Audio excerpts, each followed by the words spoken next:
biyya Dubaay kana keessatti bartee kanaaf jennaan ni dhiisamma duraan dubbatanii waan kun hin barbaadu. Kun doolaara baay'ee.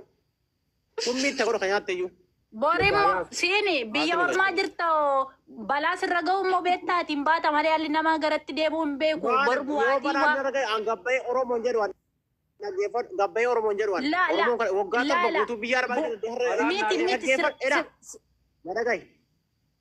nadageeffadhu. Balaan nu deemu siyaasa. Gadda sobanii yoo kaameraan fuula gurraacheessu naani mana gubatee sobanii isa kaameraan gurraacheessu birriin dura guuran. Obboleesso aggeeffadhu. Elame abbaan waanuma facaafatte haammatta harkuma keetiin hamaa facaafte haammatta birrii kana deeffattee ati buusii kana buufattee borbala. Waay banaan dubbate banaan sitta buute. Haqa kootee barbaachaara maasi gaji. Dhagoo kaffalta kaffalta. Kaffalu figeeti. Kaffaliin siin jedhe bariin kaffalta. Fidda. Biroon fidi gaadhisi. Risiiti isaa mul'isu. Akkaawuntii qabadhu kuma tokko jedhu qabadhu akkaawuntii kuma tokko. asirratti maxxanfadhu duro. Maamni hin galchanu jedhu kun hin galchanu bara soba wallaahi laazim hin galchanu birri. Oo jarri kalmatti as keessatti foon gaddarbe. Niin kabilattee sun gaddarbe gabbaasi. Maamme useetiin ati iyyuu rasiitiin agarsiifne nuti maal sii kaffalla rasiitii baase namaa diddee. Yoo min diddee. Haadhu nan diddee. Akkaawuntii qabii si jedhu waraqaa jira akkaawuntii qabii. Niin kaffaltu. Isin isarratti gashitan as baasaa gaafa sana isinii kaffalanii ani garuu hin kaffalu gara kee. Niin arrasiitii niin baasaa. Ati haka Nuti asitti duutanii illee hin kaffalan. Oromoo gargaarsa. Uzbillah. Hiriyaani. Paawuloosiin kakadhu. Obboleessa tokko seela hundumti jala kana si gaafachaa jiru rasiitii nuu mul'isiin jechaa jiru ati warra witingiraa bicha argitee ati. Jala. Kuno akkaawuntii barreeffame lama kuno.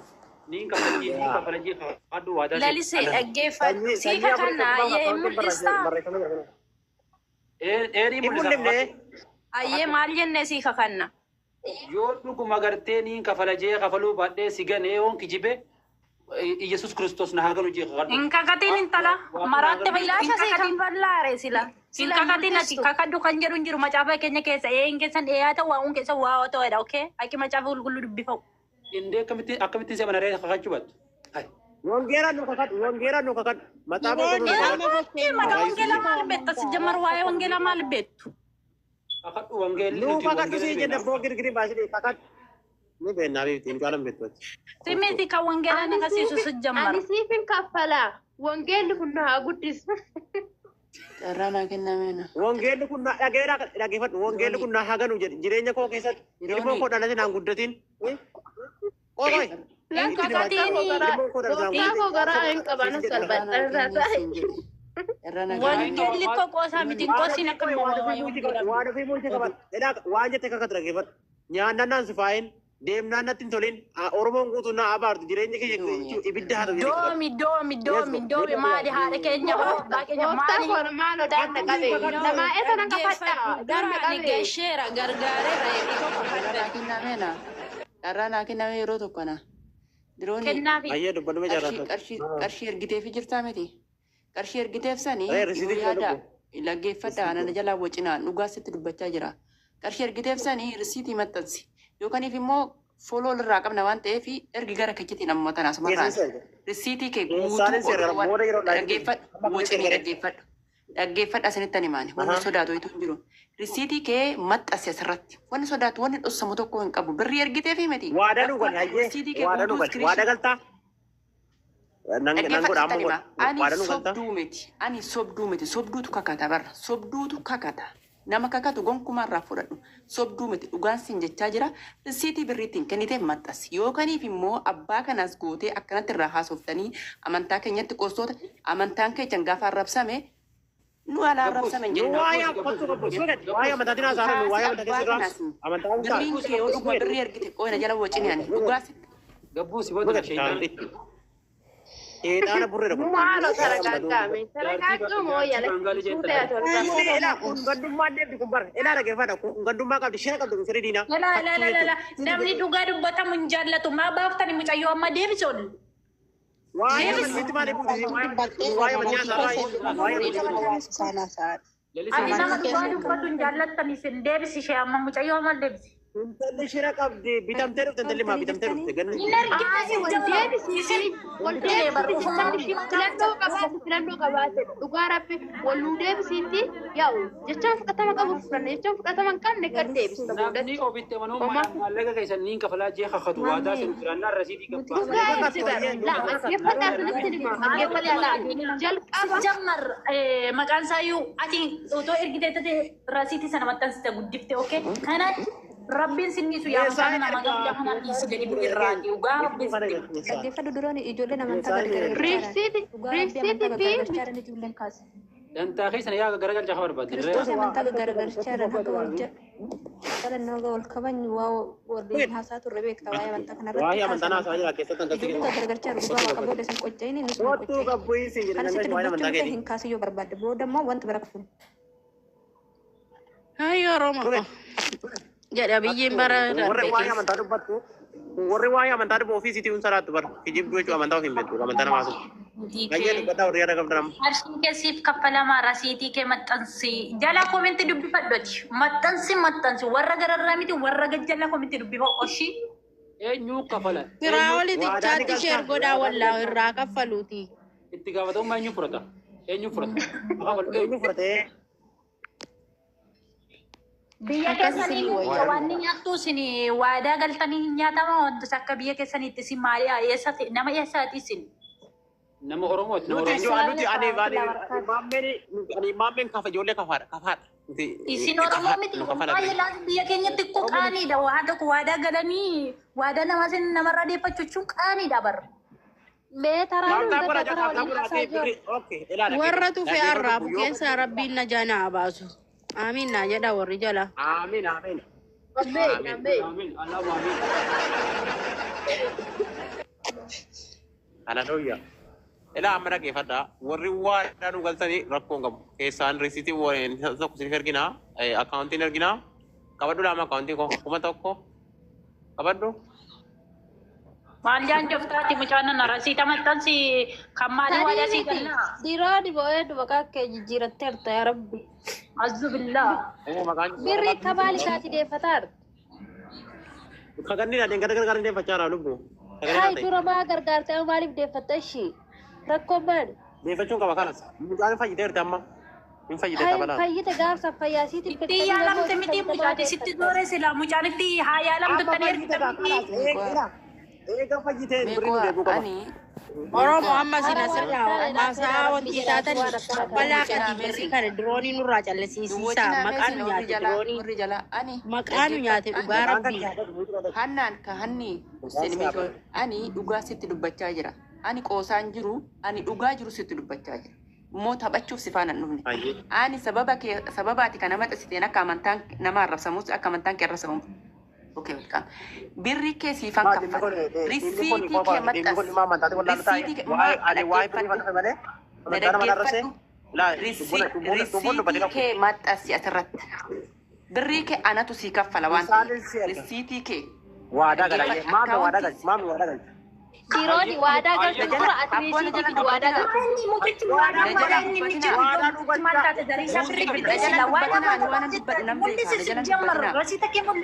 Muutii godhe jara hundaa'u takkitti zambalee takkitti waan dubbatu beekaa na jalan dubbatina.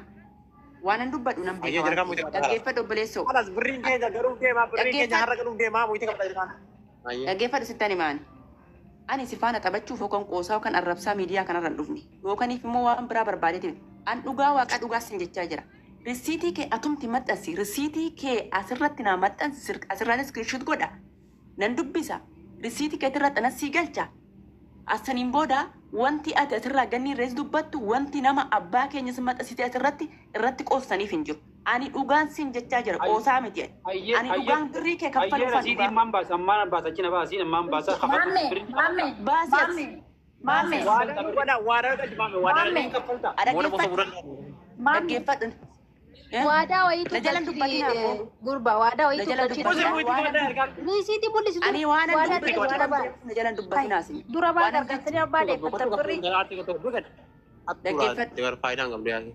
Waan dubbadhu nan beekaa na jala naa seenaa. Dhaggeeffadhu waadaa nu gali kan naan jettu maal akka ta'u waadaa sii gala. Waadaan akka waadaa wayitu nan barbaachisu. Ati dhugaa qabda qarshiin kee kaffalte. Dhaggeeffadhu obboleessoo. Ati dhugaa qabda qarshii kee kaffalte taananii maal akka ta'u waadaa gala. Qarshii risiitii kee bichaa maxxansi. Waadaan maaliif barbaachisa? Rasiitii kee dhugarsiisee jirta siif kafala. Eenyuun naa kafala? Itti gaafatamummaa eenyuun fudhata? Siin garsa Nan kaffalaanuu baasii gadi risiitii kee. Ayyee gadiin baasa kakadhu. Siifin Maaliif kafala. akka kadhu? Sababni ani kakadhuun maali? Ragaa kee gadi baasi. Ani sobduu miti sobduutu kakata ishii. Sobduu miti. Ani nama dhugaarra dhaabbate. Sababni ani kakadhu. Qarshii kee kaffaltee miti. Qarshiin kee lafa jiraa miti. Risiitii kee qofan barbaada. Wanni kakadhuuf hin jiru asirraa. Wanni na kakadhu sababni na kakadhu maali?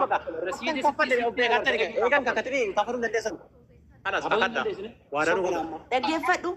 Ani akkasi sobdanii asirratti dubbii barbaadan nan beeka. Sababa isaa maxxansi risiitii kee dhugaa erga qabaate qarshii birrii takka dhaggeeffadhu. Wanni waadaa nama galan tokko wanni waadaa ani horii mati bar ani beesitti mee ani horii mati ani kaleetti dheengadda sinirraa bahe yoo sin gammee hospitaala qabaa horiitu sirra wayyaadha. Akkamitti dhaggeeffadhu isin akka beekumsa malee beekamtii malee beekumsa hin qabne dheengadda sun bade sababni isaa gammeen hospitaala qaba biyya Dubaay keessatti jettan faarmaasii odoo ta'e jettanii sinirraa bare hospitaala jettan namicha kaargoo hojjetu ol buutanii kanaafiyyuu birrii kee kannite taanan as baasii maxxansisiifan kaffalaa giddiin qabaatinii. Diroon milkoosan ol gashi milkoon illee na kaffalachaa arti jala. Waadaa gala qarshii wannoo kee gadi baasi waadaan ani sittani ma sobduutu kakata bar. Diroon milkoosan ol gashi seenillee na kaffalachaa marachaa. Risiitii kee. Mamme, ishime kota akkas godha. Nama birrii sana irratti ergitan lakkoofsa sanuu ergitu lakkoofsa hin barbaadu. Akkaawuntii irratti ergee qaba risiitiin qaba waa Risiitii qofa barbaadna. Risiitii lakkoofsa kee achi lafa kaa'e lakkoofsa kee irraa jaan qabu lakkoofsa abbaa barbaadee natti ani milkoo sana risiitii qofa gashaame barbaada. Please milkoo gashi milkoo gashi.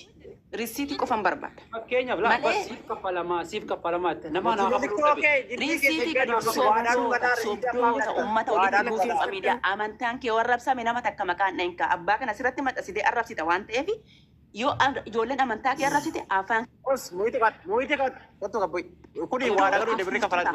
maal kennitanii maal qabduu kennita maal sabdaa kennita oduu waa kennitee fi dhugaa oduu qabaattee gadi maxxansita oduu dhugaa qabaattee qarshii kee neeraa takka baaftee diraama takka kennitee fi micoota kanaa gadi maxxansita. Diroonii miti wal.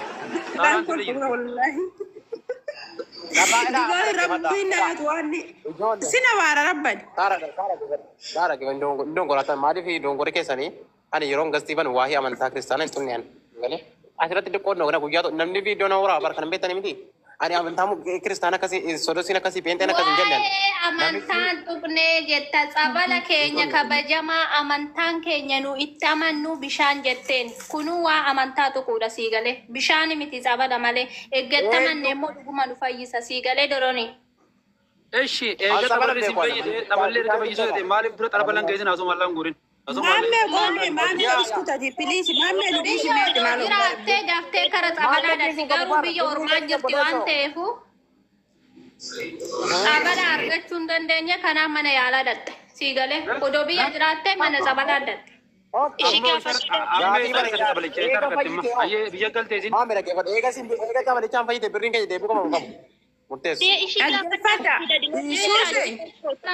Koi. Anamma kallattii kiyyaana awwiirraan jedhee ture meema walumaa galatti dhaggeeffadhuuse warri dinoon irraa birrii ganni nyaatte saniin kaffallaa jettan gastii ergaddaati birrii isaa galchaa fi irraa hin kaffallu. Dhaggeeffau. Isi dhaabbanne waan ta'eef.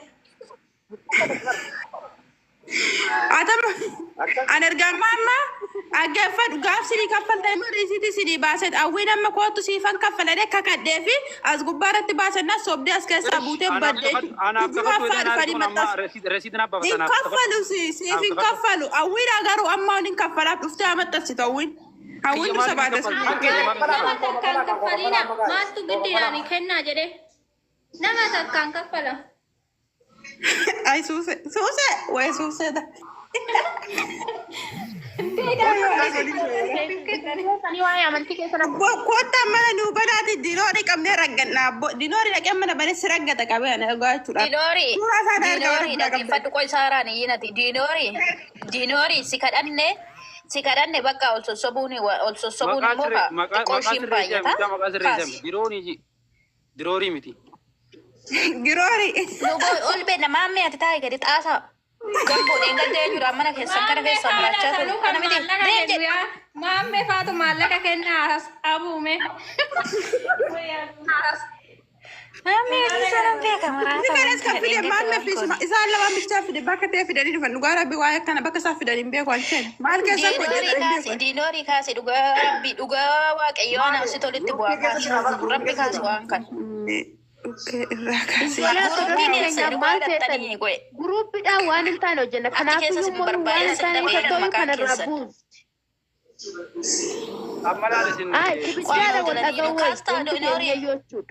Saara maallaqa keenya kafaltamuun kafalta. Maammeen kaastanii. Deeme ani maafi Maammeen kaastanii dhugaa rabbi ani tibuusinii fi gaafa darsiitii fi dhaboo. Dhabama naa godhati sumnii takka gatii qabdi sumnii takka ganniidha baaftee hin kennin abadan ati sobda hin kijibda. Resiidii waliin baafadha naaf kafalta. Maammee risiitii fiti. Dhugaa waaqayyoo amma sii dabarsa risiitii fiti. Kiristoosi risiitii fiti. Resiidiin fida kakadho yalla kakadho asirratti kakadho maal baafadha ummata kana irratti kakadho wallahi waliin baata kakadho kakattees makafalu baanaa naadha Maaliif kakadde? Maaliin sababni isaa? Resiidii waliin baafadha maallaqi ammaan ol baafadha asoo tas keessa gadi hin buune amma asirratti ol baafadha Ani siifan kakadda akkaati maallaqan kennine maammee. naa kakachuu miti niin kafalee jiittee kakattaa waliin baafadha. Odoo ati hin kennimoo bara ati hin kennine ati odoo kennite iyyuu ani maallaqa sinii kennuun qabu.